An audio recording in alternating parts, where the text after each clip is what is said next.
삶의 소망 내가 바라는 한 분 예수 닮기를 내가 원하는 한없는 사랑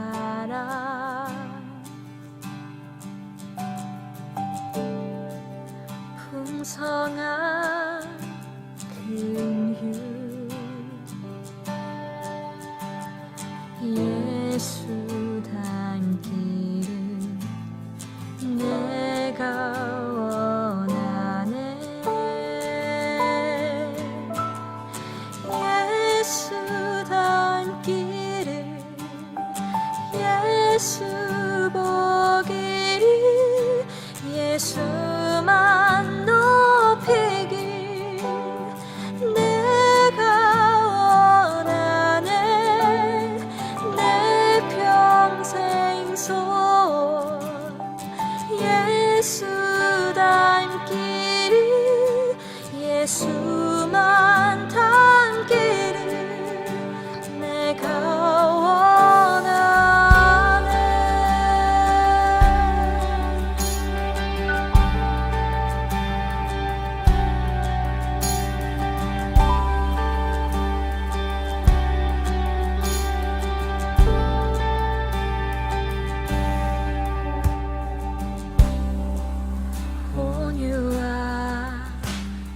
온유하시고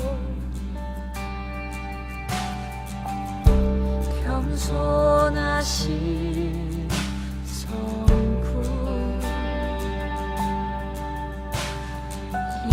예수 닮기를 내가 원하네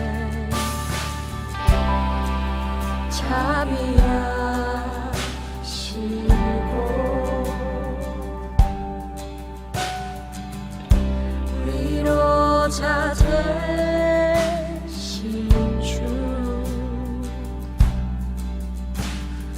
예수 닮기를 내가 원하네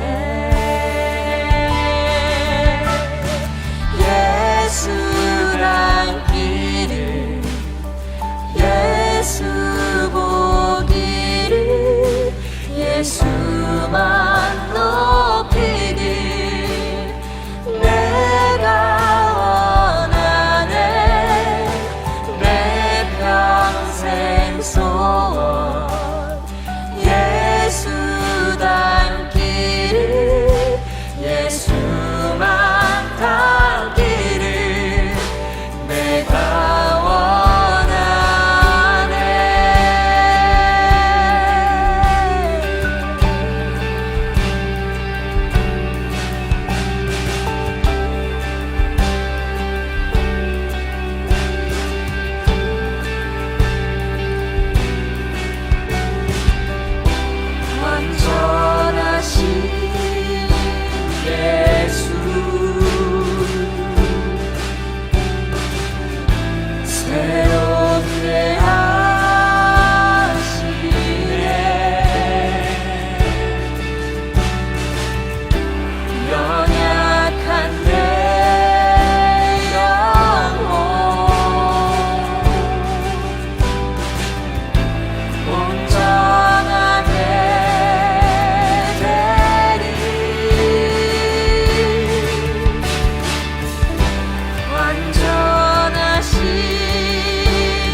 아니냐? 예루살렘의 수전절이 이르니 때는 겨울이라. 예수께서 성전한 솔로몬 행각에서 거니시니 유대인들이 애워싸고 이르되, 당신이 언제까지나 우리 마음을 의혹하게 하려 하나이까? 그리스도이면 밝히 말씀하소서. 내가 너희에게 말하였으되 믿지 아니하는도다.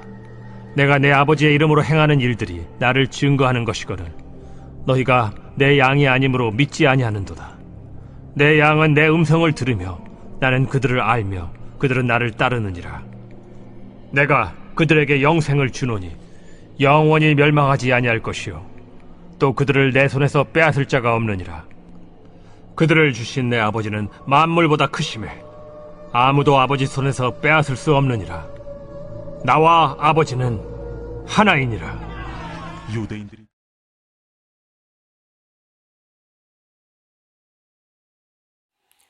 오늘 우리가 함께 나눌 말씀은 요한복음 10장 22절에서 30절까지의 말씀입니다.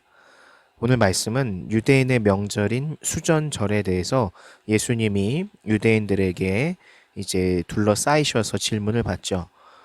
그들은 예수님께 그리스도이시면 분명하게 답해달라고 재촉을 합니다.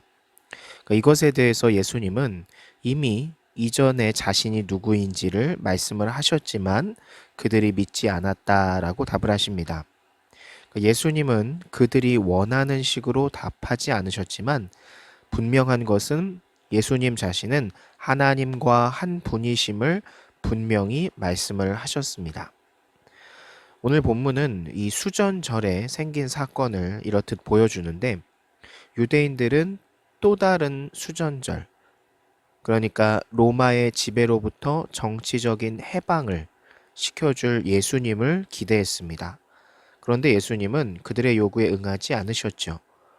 유대인들은 그들의 기대와 욕심을 채워줄 구원자, 곧 메시아를 추구하고 있었기 때문입니다. 그러므로 자신의 욕심을 이루기 위해, 즉 정치적으로 해방과 독립이라는 그것을 이루기 위해서만 예수님을 찾는다라면 주님은 그런 요구에 대해서 응답하지 않으실 거죠. 마찬가지로 오늘날 그리스도인도 비전과 개인적인 욕심을 구별할 줄 알아야 합니다. 비전이라는 이름으로 성공, 종교적인 도움을 추구하려는 사람들이 많이 있습니다. 그런데 그들은 자신이 원하는 모든 좋은 것들 앞에 비전이라는 말을 붙입니다. 그리고 그것이 예수님의 뜻, 하나님의 계획이라고 외치죠. 그런데 어디까지가 예수님이 진짜 원하시는 비전인지를 우리가 생각해 봐야 합니다. 비전이라는 단어가 붙은 슬로건이나 또 말들은 모두 좋은 것들이죠. 그게 이루어지면 하나님도 좋고 나도 좋은 것들입니다. 그런데 정말 하나님을 위한 것이라면 왜 우리가 보기에 좋은 것만 목표로 해야 하냐 하는 거죠. 여러분은 비전이란 이름으로 예수님을 위해 기꺼이 비천함, 나쁜 결과를 감수합시다라는 그러한 목표를 본 적이 있습니까? 예를 들어서 비전 섬김, 비전 겸손, 비전 자기부임, 비전 인내, 이런 걸 말이죠. 여러분은 주님을 위해서 우리가 손해보는 쪽의 비전을 보았거나 생각해 본 적이 있습니까? 물론 긍정적인 비전이 잘못됐다는 건 아니죠. 비전과 욕심을 굳이 구별하자는 겁니다. 진짜 비전은 예수님만 드러나는 겁니다. 예수님도 좋고 나도 좋고 라는 생각이 아니라 예수님만을 좋게, 예수님만을 알릴 수 있도록 이라고 하는 전제 조건이 붙는 것이 진짜 비전이라는 거죠. 그러므로 예수님만을 위한 것이기 때문에 때로는 우리의 선택이 좋은 것을 향할 수도 있고 우리가 보기에 좋지 않고 나쁜 결과를 택할 수도 있는 겁니다. 왜냐? 예수님만을 위한, 복음만을 위한 것이 진짜 비전이기 때문이죠. 그러므로 여러분들이 진짜 비전을 향해서 하나님을 위해서 여러분들의 꿈을 갖고 앞으로 나아가고 있는지를 한번 점검해 보시고 하나님께 올바른 비전을 갖는 여러분들이 되기를 소망합니다. 기도합니다.